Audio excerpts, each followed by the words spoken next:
સ્તંભેશ્વર મહાદેવ મંદિર, જે ગુજરાતના ભરૂચ જિલ્લાના જંબુસર તાલુકાના કાવી કંબોઈ ગામમાં આવેલું છે. આ મંદિર અરબી સમુદ્ર અને મહી નદીના સંગમ સ્થાન પર ખંભાતના અખાતમાં આવેલું છે. આ વિશ્વનું એકમાત્ર એવું મંદિર છે જે દિવસમાં 2 વાર દરિયાની ભરતીમાં સંપૂર્ણપણે ડૂબી જાય છે અને ઓટ આવતા ફરી દેખાય છે.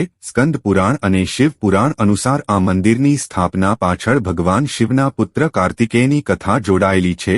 તારકાસુરનો ત્રાસ. તારકાસુર નામના રાક્ષસે ભગવાન શિવની કઠોર તપસ્યા કરીને વરદાન મેળવ્યું હતું કે તેનો વધ માત્ર શિવપુત્ર જ કરી શકશે.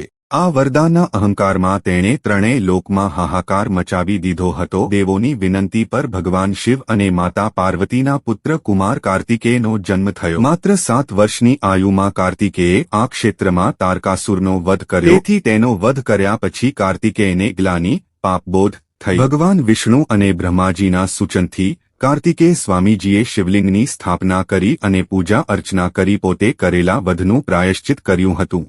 આ લિંગને કુમારેશ લિંગ અથવા સ્તંભેશ્વર મહાદેવ નામ આપવામાં આવ્યું. ક્ષેત્રનું અન્ય મહત્વ પવિત્ર ભૂમિને જુદા જુદા યુગ અને કથાઓના આધારે અલગ અલગ નામે ઓળખવામાં આવે છે. વિજય ક્ષેત્ર ભાગ્યા સ્કંદ ક્ષેત્ર. કાર્તિકેય સ્કંદ દ્વારા તારકાસુર પર વિજય મેળવવાને કારણે ગુપ્ત તીર્થ. પૌરાણિક કાળમાં આ ક્ષેત્ર વર્ષો સુધી ગુપ્ત રહ્યું હોવાની માન્યતા છે. કપિલ ક્ષેત્ર.